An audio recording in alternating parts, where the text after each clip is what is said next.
नमस्कार। आकाशवाणी जयपुर अजमेर से प्रस्तुत हैं प्रादेशिक समाचार।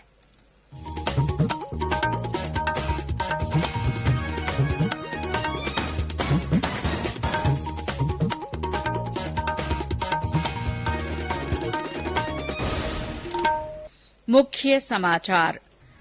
प्रधानमंत्री नरेंद्र मोदी ने गुजरात के साबरकांठा में साबर डेयरी की कई परियोजनाओं की आधारशिला रखी और उद्घाटन किया। राष्ट्रपति द्रौपदी मुर्मू पर कांग्रेस नेता अधीर रंजन चौधरी की टिप्पणी की कई केंद्रीय मंत्रियों ने निंदा की। भाजपा का टिप्पणी के विरोध में प्रदेश के सभी जिलों में धरना प्रदर्शन। जोधपुर में बारिश से बाधित रेल यातायात को बहाल करने का काम युद्ध स्तर पर जारी। केंद्रीय मंत्री गजेंद्र सिंह शेखावत ने प्रभावित क्षेत्रों का दौरा किया। श्रम और रोजगार मंत्री भूपेंद्र यादव ने कहा, ई श्रम पोर्टल पर असंगठित क्षेत्र के 28 करोड़ श्रमिकों ने 400 व्यवसायों में पंजीकरण कराया। और विश्व हेपेटाइटिस दिवस पर प्रदेश भर में जागरूकता कार्यक्रम। जयपुर में राष्ट्रीय सेमिनार आयोजित।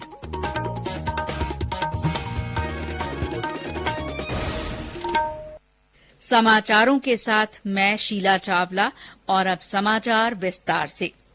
प्रधानमंत्री नरेंद्र मोदी ने आज गुजरात के साबरकांठा में कई परियोजनाओं का उद्घाटन और शिलान्यास किया। इनमें साबर डेयरी में दुग्ध पाउडर संयंत्र भी शामिल है, जिसकी उत्पादन क्षमता लगभग 120 मीट्रिक टन प्रतिदिन है। इस पर 300 करोड़ रुपए की लागत आई है। श्री मोदी ने प्रतिदिन लगभग 120 मीट्रिक टन की क्षमता वाले पाउडर प्लांट और प्रतिदिन 3 लाख लीटर की क्षमता वाले एसेप्टिक मिल्क पैकेजिंग प्लांट का उद्घाटन किया। प्रधानमंत्री ने 600 करोड़ रुपए की लागत वाले पनीर और मट्ठा सुखाने वाले संयंत्र परियोजना की आधारशिला भी रखी। प्रधानमंत्री ने कहा कि केंद्र सरकार के प्रयासों से किसानों की आय में बढ़ोतरी देखी जा रही है। किसान की आय बढ़ाने के लिए जो प्रयास बीते 8 वर्षों में केंद्र सरकार ने किए हैं, उसकी वजह से गुजरात समेत देश के अलग अलग हिस्सों में किसानों की आय में बढ़ोतरी देखी जा रही है। किसानों की आय में बागवानी, पशुपालन, मछली पालन, इसकी वजह से भी काफी वृद्धि हुई है। और इसमें भी सबसे बड़ी बात ये निकलकर सामने आ रही है कि जो भूमिहीन किसान है, जो सबसे गरीब होते हैं, उनकी आय में सबसे ज्यादा बढ़ोतरी दर्ज की गई है। कई केंद्रीय मंत्रियों ने राष्ट्रपति द्रौपदी मुर्मू पर कांग्रेस नेता अधीर रंजन चौधरी की टिप्पणी की कड़ी निंदा की है। विधि और न्याय मंत्री किरेन रिजिजू ने कहा कि उनकी टिप्पणी से पूरा देश चिंतित है। श्री रिजिजू ने कहा कि कांग्रेस अध्यक्ष सोनिया गांधी को टिप्पणी के लिए देश से माफी मांगनी चाहिए। आयुष मंत्री सर्बानंद सोनोवाल ने कहा कि श्री चौधरी की टिप्पणी ने देश के आदिवासियों और महिलाओं का अपमान किया है। श्री सोनोवाल ने कहा कि एक आदिवासी होने के नाते उन्हें ये भी लगता है कि कांग्रेस में आदिवासियों के लिए कोई सम्मान नहीं है। स्वास्थ्य और परिवार कल्याण राज्य मंत्री भारती पंवार ने कहा कि जो लोग एक महिला को सम्मान नहीं दे सकते, वे देश को क्या सम्मान देंगे। प्रदेश में भी इस टिप्पणी के विरोध में प्रदेश भाजपा ने सभी जिलों में धरना प्रदर्शन किया। कई स्थानों पर अधीर रंजन चौधरी के पुतले जलाए गए और कांग्रेस के राष्ट्रीय नेतृत्व के खिलाफ नारेबाजी की गई। राजधानी जयपुर में भी इसके विरोध में धरना प्रदर्शन किया गया और पुतला जलाया गया। जोधपुर में बारिश का दौर कुछ कम हुआ है, लेकिन हजारों लोग अब भी प्रभावित हैं। आज एक फैक्ट्री में फंसे 15 मजदूरों को निकाला गया। पानी में फंसे लोगों को सुरक्षित स्थानों पर पहुंचाया जा रहा है। सेना रेस्क्यू के साथ ही घरों में फंसे लोगों को खाद्य सामग्री पहुंचा रही है। जिले में बारिश से जुड़ी घटनाओं में 7 लोगों की मौत हो चुकी है।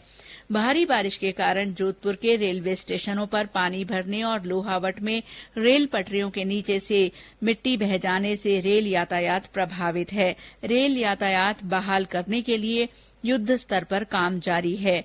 21 रेलगाड़ियों को रद्द किया गया है।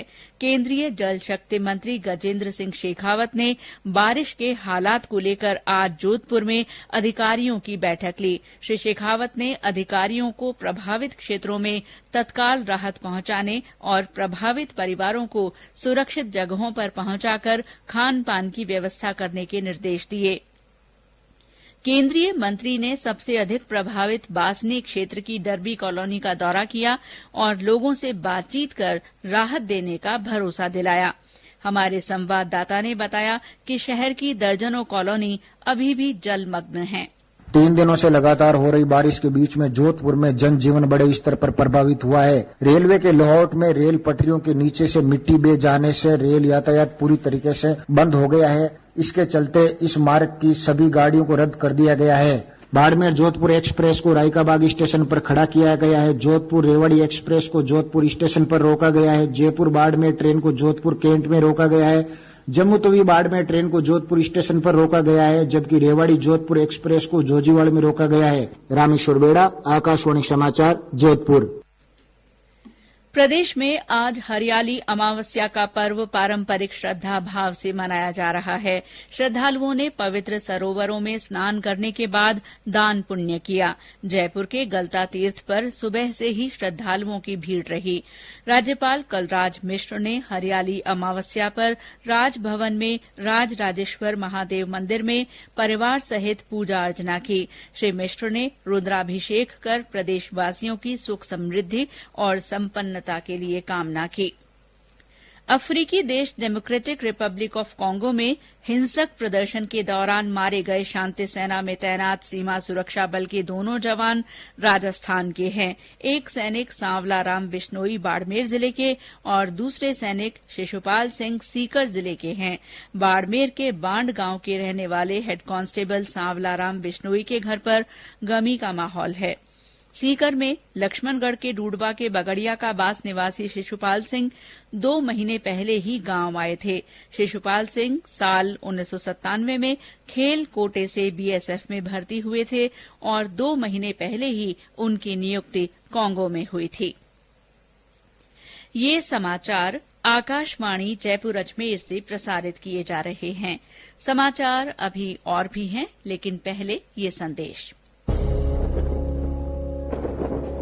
अब हर घर की छत पर शान से फहरेगा तिरंगा, गुनगुनाए जाएंगे नव विकास के गीत। आन बान शान का प्रतीक राष्ट्रध्वज तिरंगा। आइए आजादी के अमृत महोत्सव के पावन अवसर पर इस स्वाधीनता दिवस हर घर फहराते हैं तिरंगा और लेते हैं भव्य और सशक्त भारत के निर्माण का संकल्प। आइए हर घर फहराएं तिरंगा। समाचारों में आपका फिर से स्वागत है।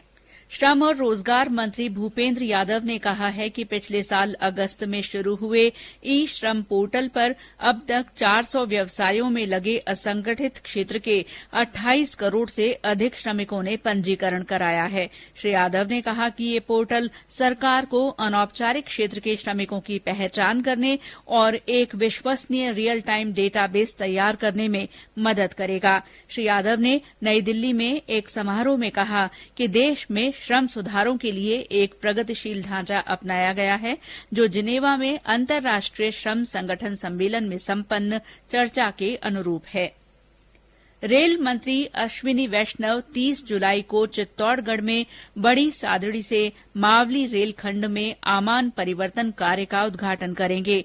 ये कार्यक्रम बड़ी सादड़ी में आयोजित होगा। 84 किलोमीटर के इस रेलखंड पर हाल ही में आमान परिवर्तन का काम पूरा हुआ है। श्री वैष्णव इस मौके पर बड़ी सादड़ी उदयपुर के लिए नई रेल सेवा का शुभारंभ भी करेंगे।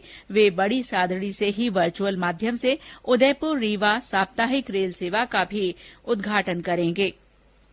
केंद्रीय स्वास्थ्य मंत्री डॉक्टर मनसुख मांडविया ने देश में स्वास्थ्य सुरक्षा के लिए एकजुट होकर कार्य करने का आह्वान किया है। आज नई दिल्ली में विश्व हेपेटाइटिस दिवस पर एक कार्यक्रम में श्री मांडविया ने कहा कि सरकार भारत को हेपेटाइटिस से मुक्त कराने के हर संभव प्रयास कर रही है। विश्व हेपेटाइटिस दिवस के मौके पर प्रदेश भर में जागरूकता कार्यक्रम आयोजित किए गए। स्वास्थ्य और परिवार कल्याण मंत्रालय की ओर से जयपुर में राष्ट्रीय सेमिनार का आयोजन किया गया। इसका उद्घाटन स्वास्थ्य मंत्री परसादी लाल मीणा तथा जलदाय मंत्री महेश जोशी ने किया। सेमिनार में राष्ट्रीय स्वास्थ्य मिशन के मिशन निदेशक रोली सिंह ने बताया कि मेडिकल कॉलेज तथा जिला स्तर पर हेपेटाइटिस की जांच और उपचार की सुविधा उपलब्ध है। सेमिनार में विश्व स्वास्थ्य संगठन के प्रतिनिधि डॉक्टर आरएच ऑफरिन ने कहा कि पूरी दुनिया में हेपेटाइटिस के मामले सामने आ रहे हैं।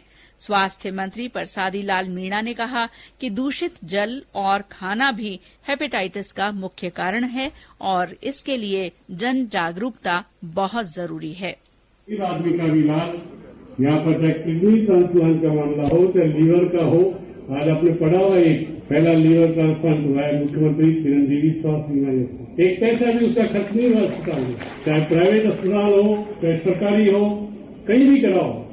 प्राइवेट अस्पतालों को भी हमने चिरंजीवी मुख्यमंत्री चिरंजीवी योजना में 800 हॉस्पिटल जोड़ रखे हैं। कोई जरूरत आवश्यकता नहीं आपको वहां एक पैसा भी लेकर जाने की। सवाईमाधोपुर जिले को हेल्दी लिवर कार्यक्रम के अंतर्गत उत्कृष्ट प्रचार प्रसार और जागरूकता कार्यक्रम की श्रेणी में पहला पुरस्कार दिया गया। इसके अलावा सर्वाधिक वीडियो संदेश श्रेणी में भी जिले को तीसरा पुरस्कार मिला है। टोंक जिले में चिकित्सा और स्वास्थ्य विभाग की ओर से स्वास्थ्य केन्द्रों और उप स्वास्थ्य केन्द्रों पर विश्व हेपेटाइटिस दिवस मनाया गया। जोधपुर के सूरपुरा इलाके में मजदूरों पर संगमरमर की पट्टियां गिरने से 2 मजदूरों की मौके पर ही मौत हो गई।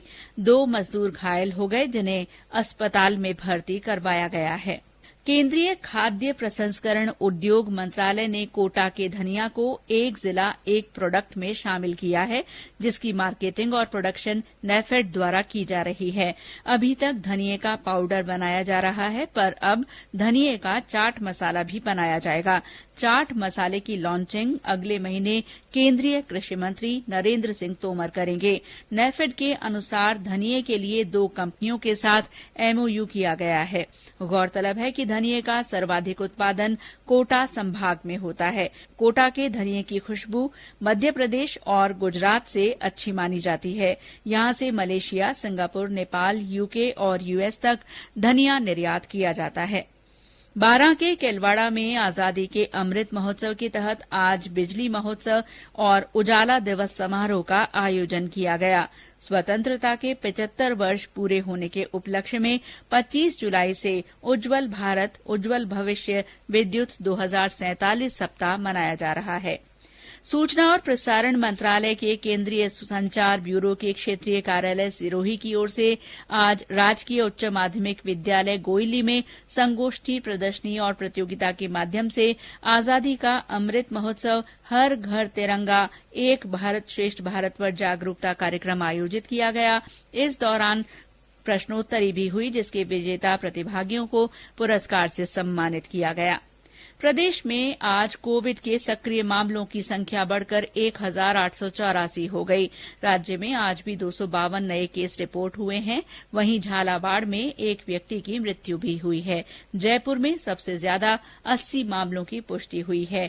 जोधपुर में 28, भीलवाड़ा तथा अलवर में 15-15, उदयपुर में 14, चूरू और दौसा में 12-12 मामले रिपोर्ट हुए हैं। बीते 24 घंटों में 180 लोग संक्रमण मुक्त भी हुए हैं। और अंत में मुख्य समाचार एक बार फिर। प्रधानमंत्री नरेंद्र मोदी ने गुजरात के साबरकांठा में साबर डेयरी की कई परियोजनाओं की आधारशिला रखी और उद्घाटन किया। राष्ट्रपति द्रौपदी मुर्मू पर कांग्रेस नेता अधीर रंजन चौधरी की टिप्पणी की कई केंद्रीय मंत्रियों ने निंदा की। भाजपा ने टिप्पणी के विरोध में प्रदेश के सभी जिलों में धरना प्रदर्शन किया। जोधपुर में बारिश से बाधित रेल यातायात को बहाल करने का काम युद्ध स्तर पर जारी है। केंद्रीय मंत्री गजेंद्र सिंह शेखावत ने प्रभावित क्षेत्रों का दौरा किया। श्रम और रोजगार मंत्री भूपेंद्र यादव ने कहा है कि ई श्रम पोर्टल पर असंगठित क्षेत्र के 28 करोड़ श्रमिकों ने 400 व्यवसायों में पंजीकरण कराया है। और विश्व हेपेटाइटिस दिवस पर प्रदेश भर में जागरूकता कार्यक्रम हुए। जयपुर में राष्ट्रीय सेमिनार का आयोजन किया गया। इसी के साथ प्रादेशिक समाचार बुलेटिन समाप्त हुआ। नमस्कार।